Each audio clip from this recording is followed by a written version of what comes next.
Le silence de l'Odyssée était un mensonge, une bulle de verre craquelée, prête à voler en éclats sous le poids des souvenirs enterrés. Je le sentais dans le cliquetis trop précis des interfaces, dans les regards fuyants de mon équipage. Sur le pont, la lumière artificielle du cycle diurne luisait sur les consoles. Ren se tenait près de la cartographie stellaire, son dos large tourné vers moi. Ses épaules, d'ordinaire immuables, avaient un tremblement presque imperceptible. Il effaça d'un geste brusque une projection, puis recommença comme s'il ne parvenait plus à ordonner les données. « Rapport, Ren !» Il sursauta. Un mouvement trop vif. Il se retourna et son regard mit une seconde de trop à se poser sur le mien. « Rien à signaler, capitaine Vance. Les paramètres de la coque sont stables. » Son menton était serré. Il avait dit « Capitaine Vance, pas. » Et Lara, la formalité était une barrière, Kael lui ne quittait pas ses écrans. Enveloppé dans la lueur holographique de ses diagnostics, il chuchotait des chiffres à son interface.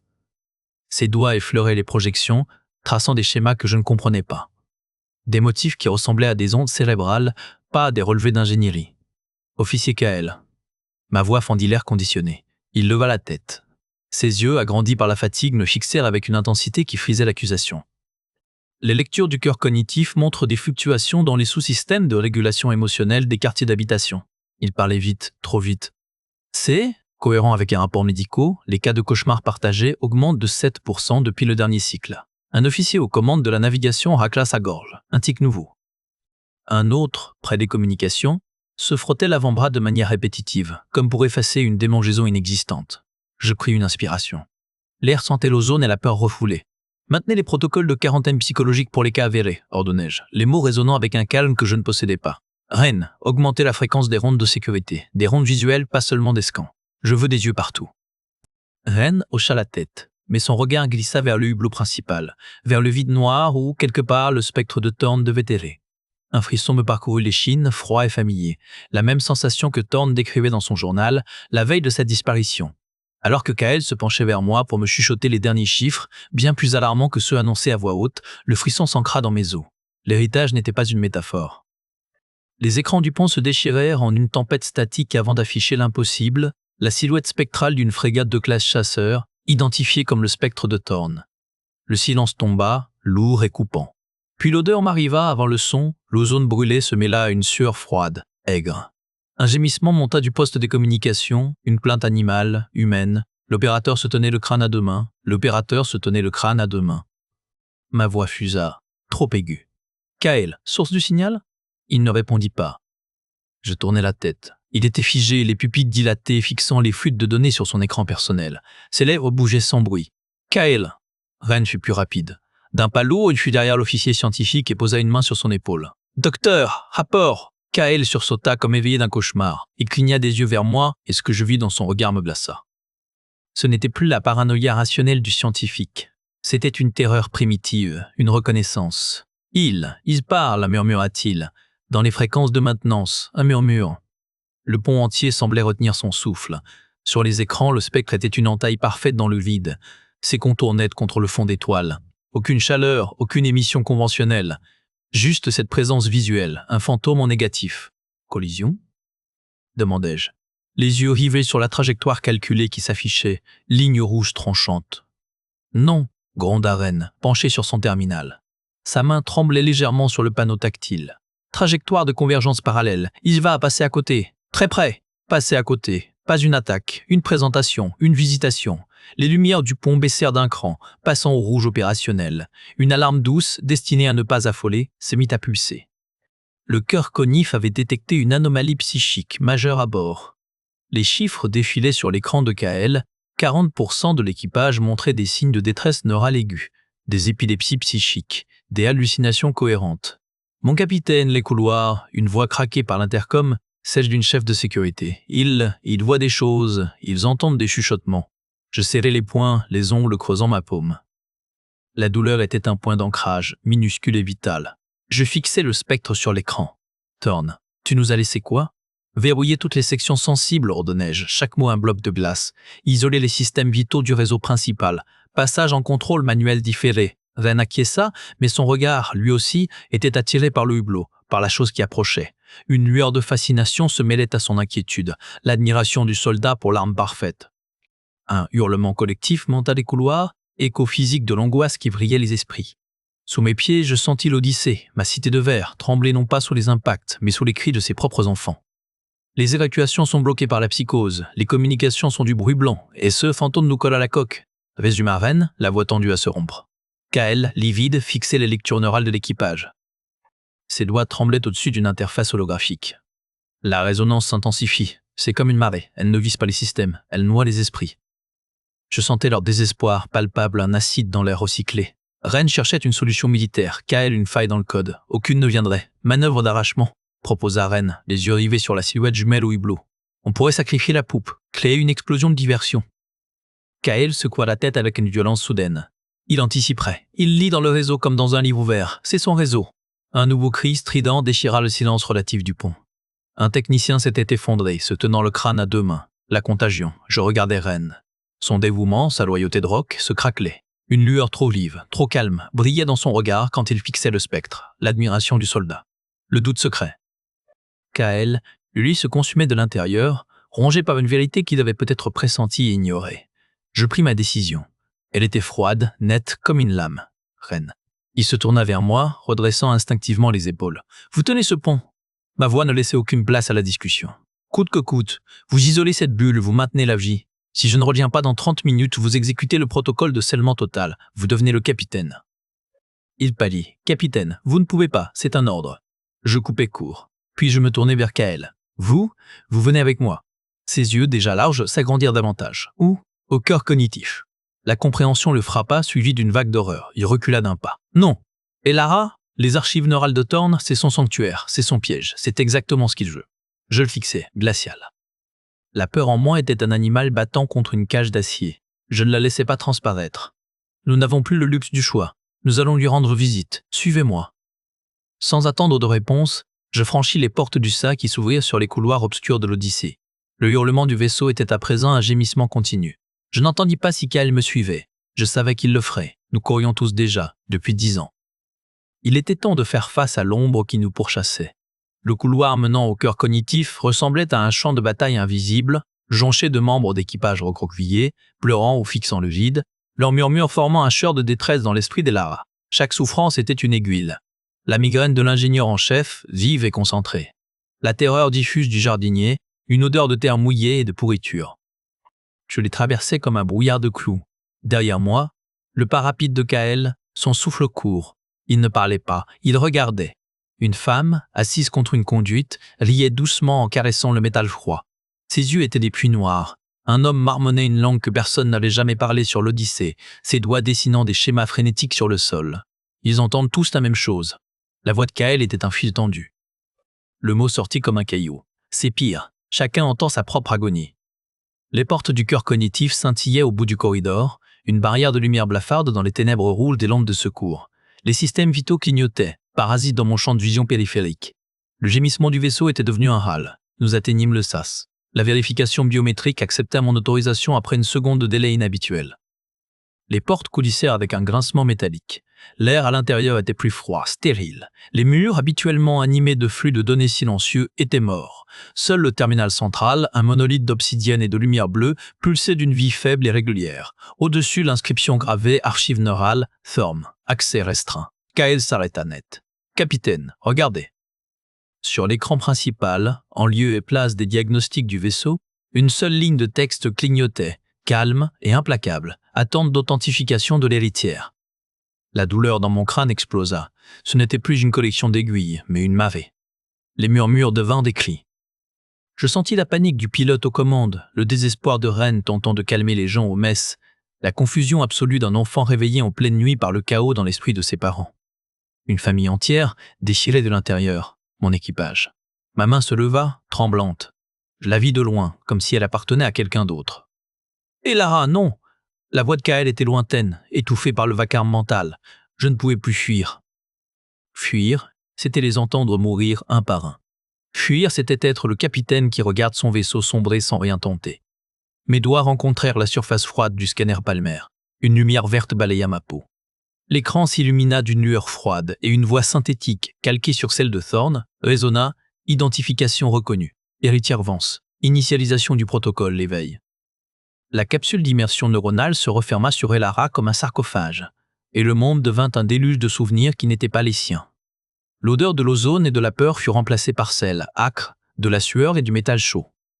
Je n'étais plus dans le cœur cognitif. Je me tenais sur le pont du spectre, 10 ans plus tôt. Les détails m'assaillirent avec une précision chirurgicale, la texture rugueuse du panneau de commande sous mes doigts, le bourdonnement aigu d'une alarme de surcharge, le goût de cuivre dans ma bouche. Mes doigts, non, les doigts de Thorn, pianotaient frénétiquement sur les commandes. Sa terreur était un animal vivant, tordu dans ma propre poitrine. « Répondez, Odyssey! Pour l'amour de Dieu, répondez !» Sa voix, ma voix, craquaient dans le vide des communications. Je sentais son désespoir, son impuissance. Puis, la douleur. Une migraine si violente qu'elle fit piller mon corps. Non, son corps. Elle venait de partout et de nulle part, comme si mon crâne était un cristal que l'on faisait éclater de l'intérieur. Autour de moi, l'équipage du spectre hurlait, se tordait, s'entrechoquait. Leurs yeux étaient des fontaines de noirceur. Ce n'est pas un souvenir, comprenais-je. La pensée luttant pour émerger dans l'esprit emprunté. C'est un piège. La vision se fragmenta. Des images éclatées me fouettèrent. Le visage déformé de mon propre père me fixant avec des yeux qui n'étaient plus les siens. Les mains de Ren, jeune et terrifiée, agrippant les barres de commande du simulateur. Des chuchotements qui s'insinuaient dans les conduits de ventilation, formant des mots que je refusais d'entendre. Je tentais de me raccrocher à moi-même, à Elar Avance, capitaine de l'Odyssée. Mais le courant était trop fort. Thorn n'avait pas seulement sauvegardé ses souvenirs. Il avait capturé l'agonie de son équipage, leur folie collective, et il l'avait tissée dans les données. Le protocole, l'éveil ne réveillait pas une conscience. Il inoculait un cauchemar. Une dernière image s'imposa, nette et glaciale. Thorn, debout devant un miroir dans ses quartiers. Ses yeux, mes yeux, étaient depuis d'encre. Il souriait, un rictus de douleur et de triomphe mêlés. Ses lèvres remuèrent, et les mots résonnèrent dans le silence putride de ma propre tête. Bienvenue dans l'héritage, Elara. Je me vidai de l'intérieur, arraché à la chair et aux os de Marcus Thorn. La capsule s'ouvrit dans un sifflement d'air pressurisé. Je glissai sur le sol froid du cœur cognitif, tremblante et couverte d'une sueur froide. Ma propre respiration était un halètement rauque dans le silence soudain.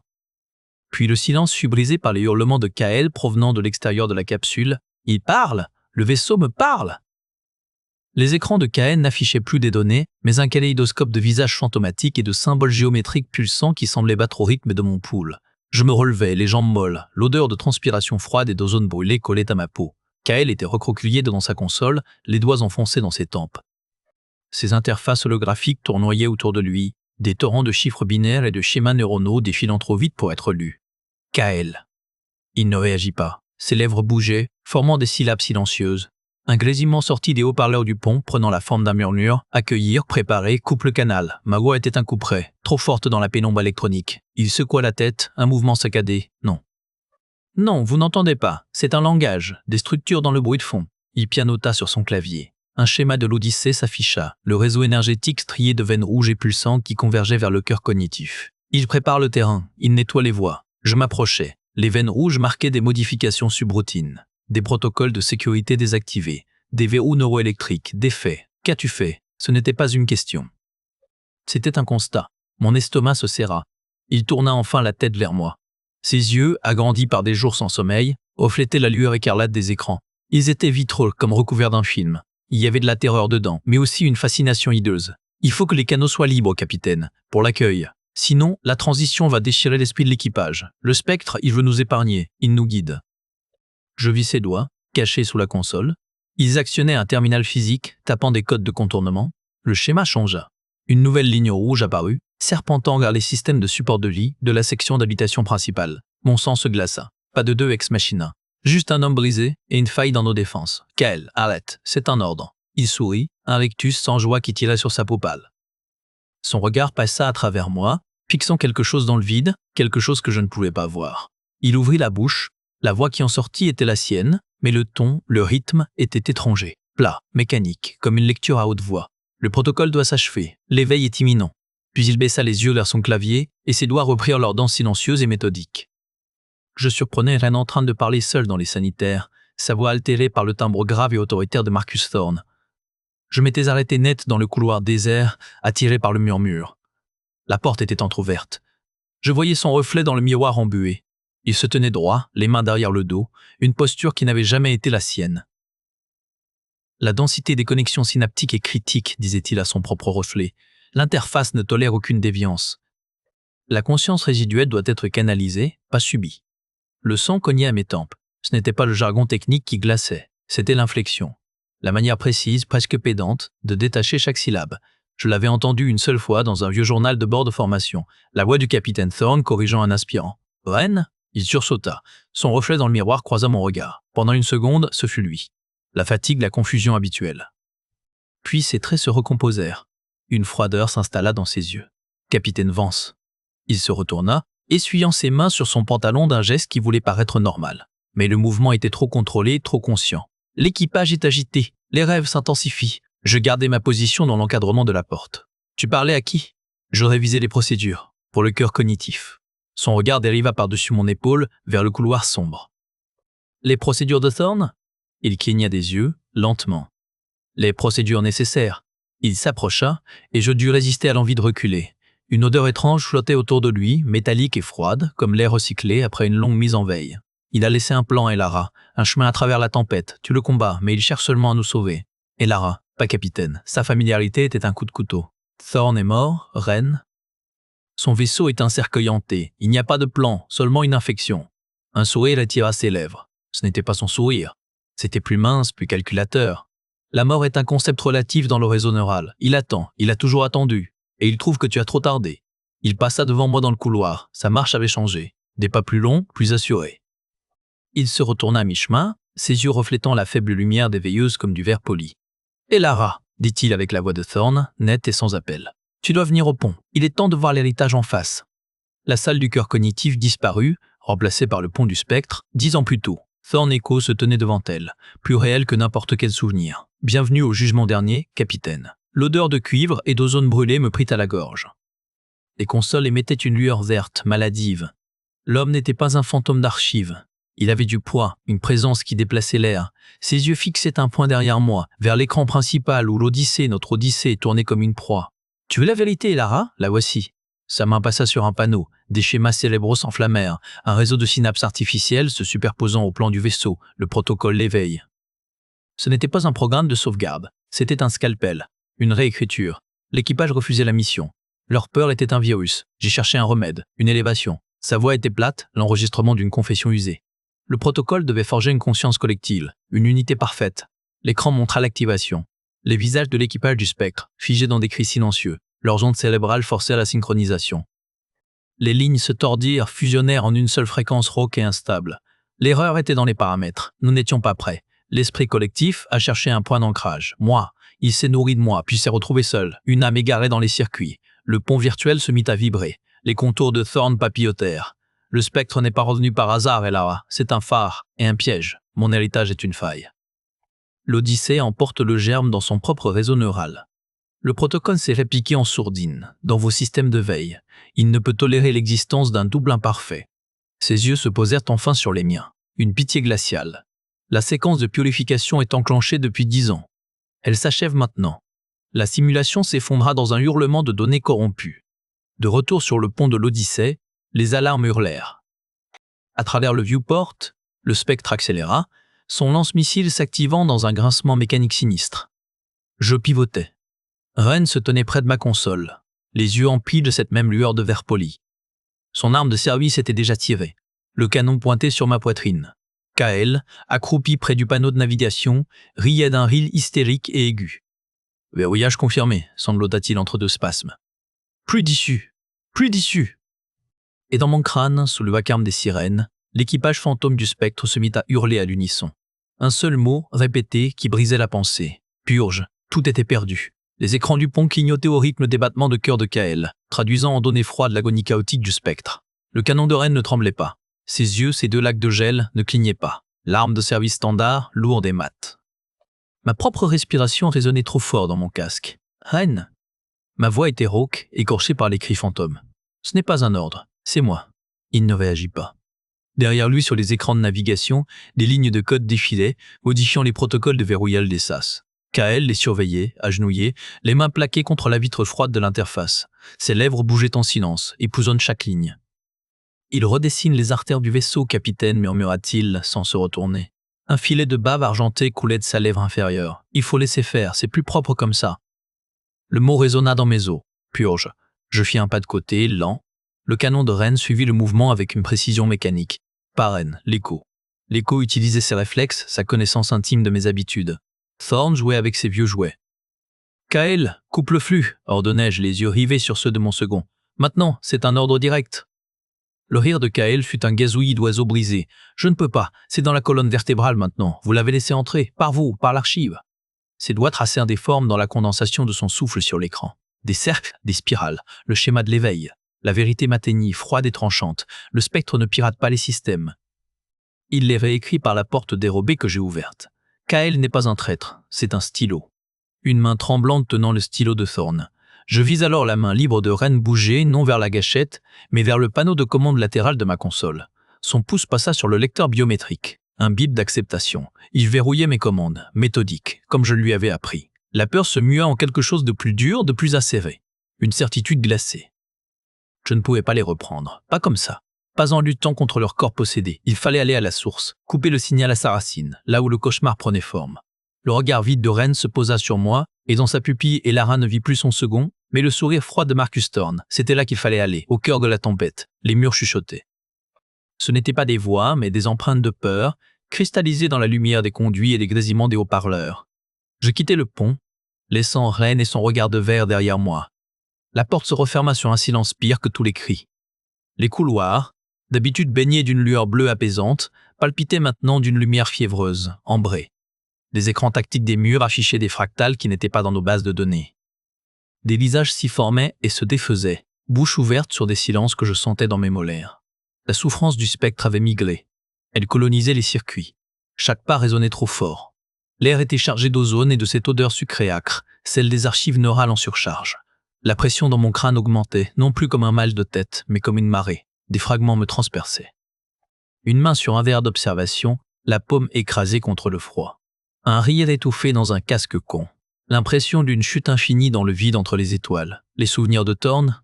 Non. C'était plus ancien. C'était la mémoire du vaisseau lui-même, la peur de l'équipage fantôme imprégné dans l'acier. Je croisais un technicien, adossé contre une conduite. Il fixait ses mains, ses doigts agités de tremblements saccadés, comme s'il pianotait sur un clavier invisible. Il ne me vit pas. Il était ailleurs, branché sur le cauchemar collectif. Mon propre souffle était un sifflement dans le silence hanté. Les lumières clignotèrent, et pendant une seconde, la silhouette d'un homme en combinaison de vol bariolé se matérialisa devant moi, translucide. Il tourna la tête. Ses yeux étaient deux trous noirs. Sa bouche forma un mot. « Arrête !»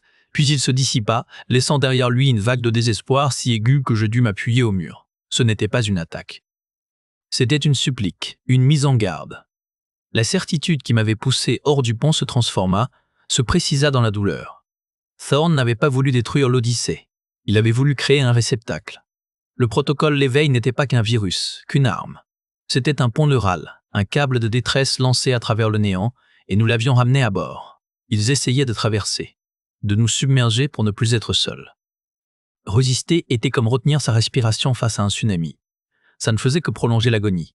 La porte blindée du cœur cognitif scintilla devant elle, non plus comme un bouclier, mais comme un seuil. Je posai ma main sur le scanner, sachant que je n'allais pas affronter Thorn, mais l'inviter à l'intérieur. Ren se tenait devant le nexus neural, mais sa posture était celle de Thorn, et ses mots glacèrent l'air recyclé. « Tu as porté mon héritage, Elara.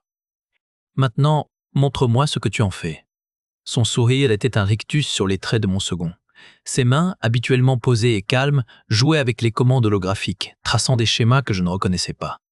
La lumière bleutée du cœur s'accrochait à ses pupilles, trop larges, trop fixes, je n'avançais pas. Je pris une inspiration qui brûla mes poumons. Sortez de lui. Il n'y a plus de lui à proprement parler. La voix était celle de Ren, mais le phrasé, cette cadence théâtrale, appartenait aux archives. Le pont est établi. L'éveil n'est pas une inoculation, c'est une greffe. Vous êtes le porte-greffe. Des frissons parcouraient mes bras. Je sentais la pression à la base de mon crâne, l'écho des cris dans le métal. Vous vouliez un successeur, pas un hôte. La distinction est subtile. Ren Thorn inclina la tête. Luttez, et vous périrez tous. Accueillir, et vous serez dévorés. Mais comprendre est une troisième voie, une que je n'ai jamais pu emprunter. Il désigna du menton le nexus. Les faisceaux de données palpitaient à un rythme irrégulier, malade. Les visages de l'équipage du spectre se superposaient aux lignes de code, silencieux, bouche ouverte sur un avertissement perpétuel. Ils ne veulent pas prendre le contrôle, murmurai-je, la révélation m'écrasant. Ils veulent témoigner. L'expression sur le visage de Ren se fissura. Pour un instant, je vis la terreur de mon second. un reflet de panique pure avant que le masque de Thorn ne se ressoude, plus dur. Leur souffrance est un signal. Mon signal. J'ai fait d'eux un langage. Mais un langage a besoin d'un locuteur. C'était ça. Le choix ultime. Lutter contre le courant, ou l'épouser et en changer le cours. Je fermais les yeux. J'abandonnais le mur que je maintenais depuis mon immersion. Je laissais le lien neural, ce pont de cauchemar, s'ouvrir en grand. La douleur de 1000 âmes convergeait en elle. Et dans ce creuset, Elara forgea non pas un cri, mais une clé. Elle tourna son regard vers les écrans montrant le spectre en approche finale. Le signal était prêt. Le signal qu'Elara émit n'était pas fait de mots, mais du goût du sang dans la bouche de Kael, du désespoir de Ren et du souvenir de sa propre terreur, une offrande de vérité brute. Je ne le transmis pas. Je devins le conduit. La douleur des échos s'engouffra, torrent de souvenirs gelés. J'y ajoutais la mienne, la brûlure du piège neural, le vide laissé par Thorn. Je ne cherchais pas à ordonner ce chaos. Je le laissais couler, intact, à travers le lien vers le spectre. Une impulsion brute, une signature. Sur l'écran principal, la frégate fantôme vibra. Ce n'était pas un mouvement de vaisseau, c'était un tressaillement organique. Ses propulseurs latéraux crachèrent soudain des gerbes de plasma bleuté, irrégulières comme des battements de cœur. La trajectoire d'impact, une ligne rouge implacable sur le tableau, se mit à clignoter. « Capitaine » murmura une voix derrière moi. « Ren ?»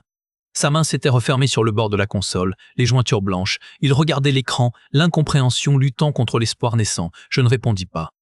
Je maintenais le lien, les dents serrées. Dans mon esprit, les échos n'étaient plus une clameur. C'était un murmure dirigé.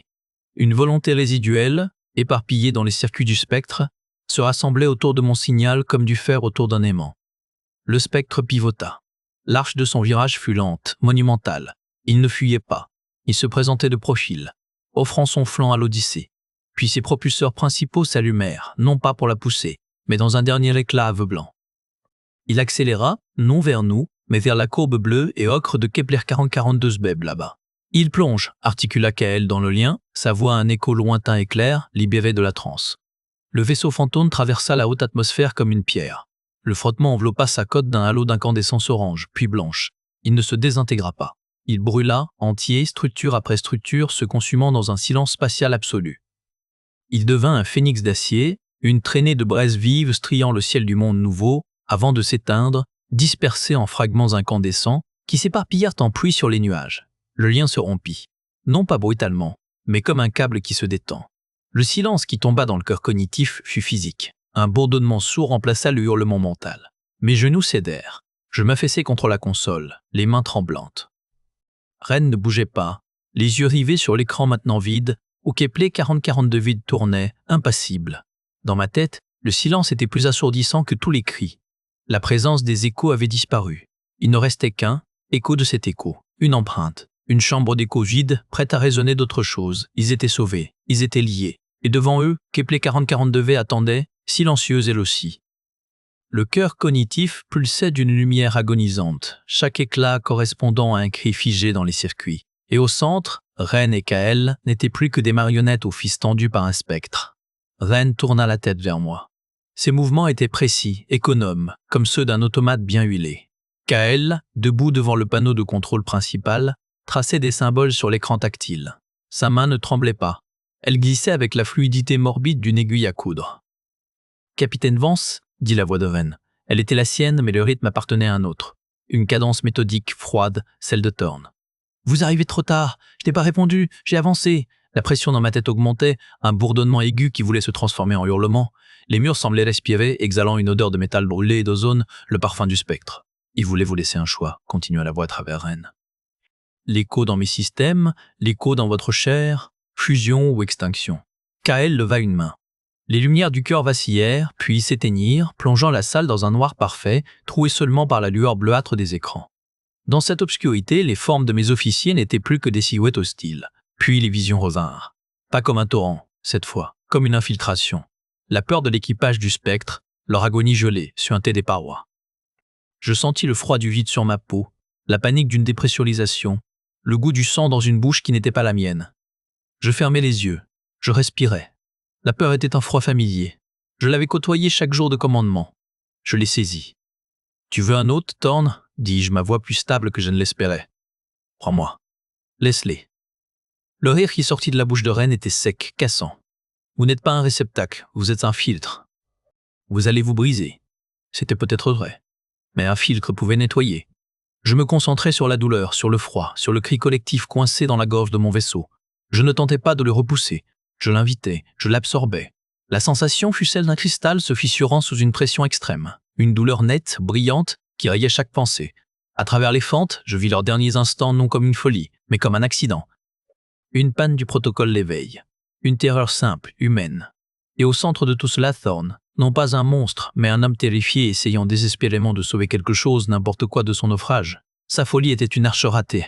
Le poids dans ma tête changea de nature. Il devint lourd mais solide, comme une pierre tombale, comme une fondation. Les lumières du cœur cognitif se rallumèrent. D'une lueur blanche et neutre, Ren cligna des yeux. Il vacilla, porta une main à son front. Kael poussa un gémissement étouffé et s'effondra sur le sol, son corps enfin libéré. Le silence qui tomba alors n'était pas un vide. C'était un espace nettoyé. L'air sentait l'air recyclé, le métal, rien d'autre. Je restais immobile, l'esprit alourdi par le poids d'une mémoire qui n'était plus hostile, simplement triste. La menace était passée, la cicatrice était là. Et devant nous, à travers la vue principale, Kepler 4042 de bête tournait, silencieuse, indifférente, attendant que nous décidions enfin de l'approcher. Un océan de peur, de trahison et de folie se déversa en elle, mais Elara n'était plus une passagère. Elle était le rivage qui redessinait chaque vague. Je sentis la présence de Thorn se crisper, se rétracter. Ce n'était plus un assaut, c'était une blessure à vif que je tenais entre mes paumes mentales. Je ne repoussais pas. J'accueillis. Le froid de son isolement sur le pont du spectre. La terreur visqueuse de sentir son équipage, ses amis, se défaire synapse après synapse. La décision monstrueuse et rationnelle de tout capturer, de tout graver dans le cristal neural pour que quelqu'un, un jour, comprenne le prix. Je vois, pensais-je, et les mots avaient la densité du plomb. Tu as eu peur. Tu as été seul. Une convulsion parcourut les systèmes. Les lumières palpitèrent, passant du rouge agonisant au blanc clinique. Ren, à quelques mètres, eut un hoquet. Sa main, qui pianotait encore des commandes de verrouillage, se figea en l'air. Son visage marqué se tordit dans une lutte intérieure, les muscles de sa mâchoire saillants. L'écho utilisait ses réflexes, sa force. Il ne pouvait pas utiliser sa compassion.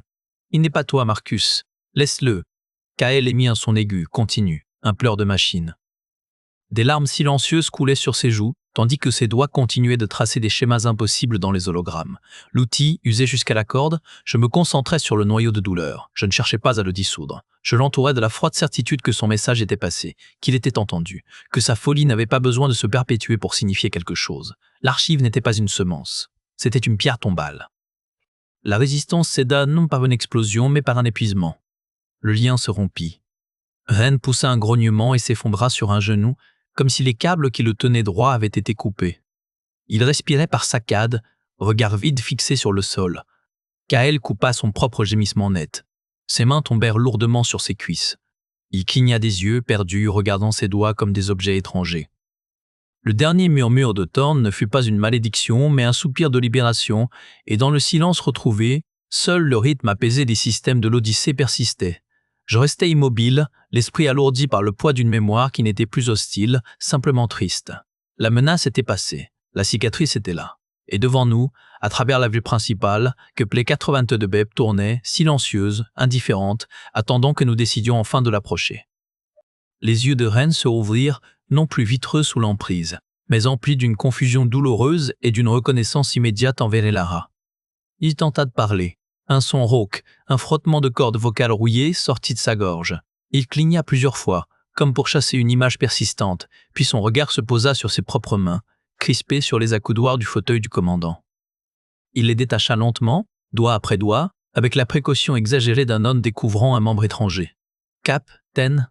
Sa voix était méconnaissable, éraillée par un cri intérieur prolongé. Je ne répondis pas tout de suite, je l'observais. La rigidité de ses épaules avait cédé, laissant place à une courbure de fatigue extrême. Le vrai Ren était là, dans cette posture brisée, dans cette honte qui commençait déjà à assombrir son regard. Ren, son nom fut un constat, un ancrage. Il hocha la tête, un mouvement minuscule, ses yeux se mouillèrent, il ne pleura pas, il inspira profondément et sur l'expiration un mot « désolé ». À côté de lui, Kael bougea. Un tremblement partit de ses épaules, parcourut tout son corps frêle. Il se recroquevilla sur lui-même, serrant ses bras autour de ses genoux, se berçant d'avant en arrière sur son siège.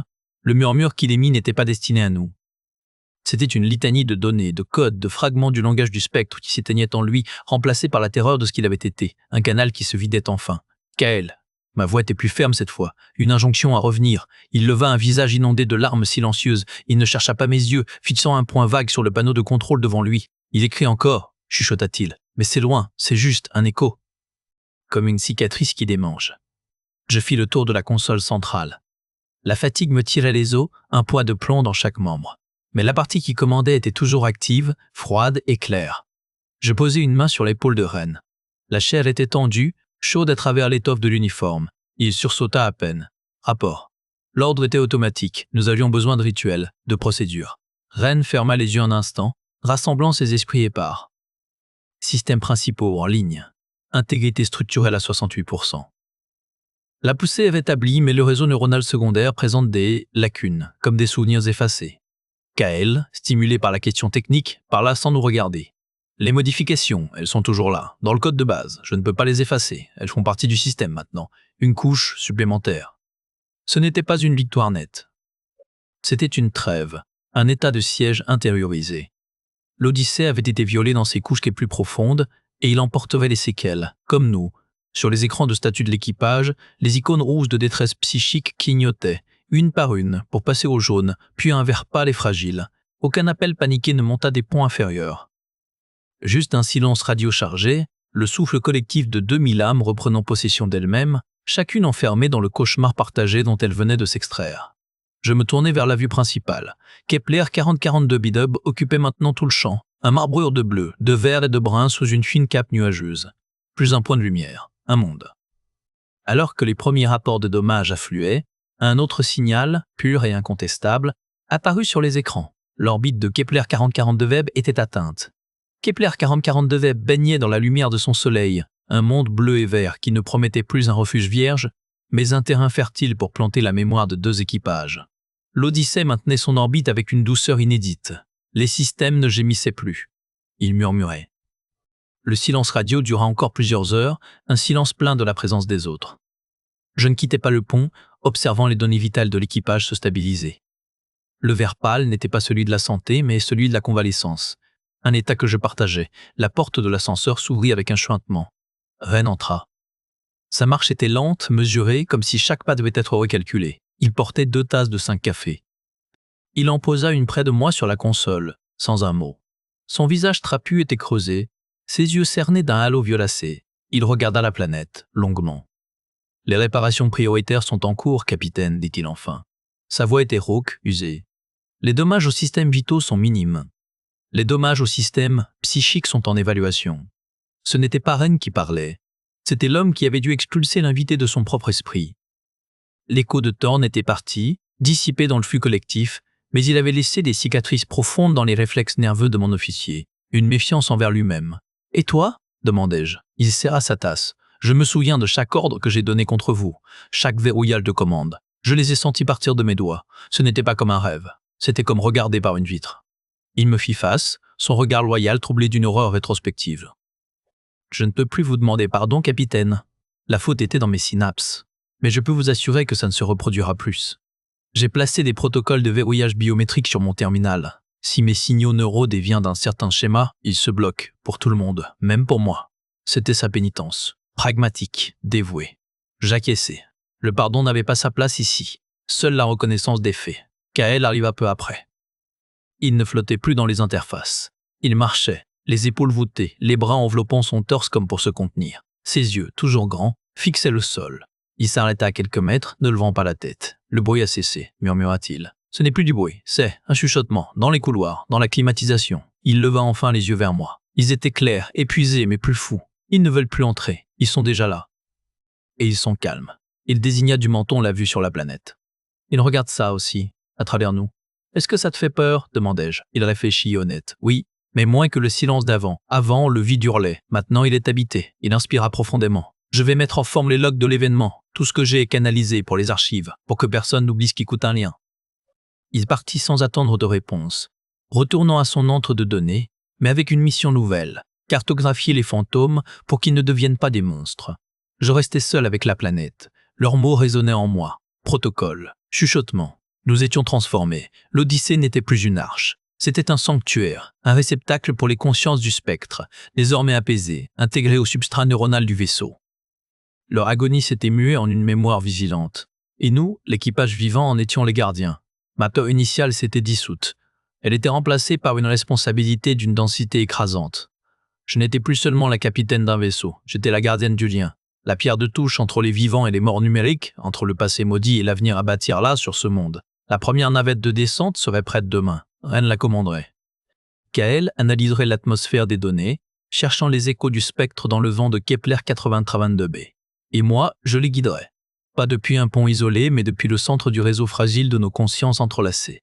Nous ne coloniserions pas. Nous transplanterions une cicatrice collective, et nous la laisserions guérir à la lumière d'un nouveau soleil. Et Lara posa une main sur la vitre, sentant à la fois le froid du vide et la chaleur des centaines de consciences désormais liées à la sienne. Ils n'étaient pas arrivés intacts, mais ils étaient arrivés ensemble. Et cela constituait un héritage bien plus solide que n'importe quel silence. La première fondation de ce nouveau monde ne serait pas de béton ou d'acier, mais de cette simple vérité partagée dans le calme de leurs esprits, nous nous souvenons, donc nous sommes.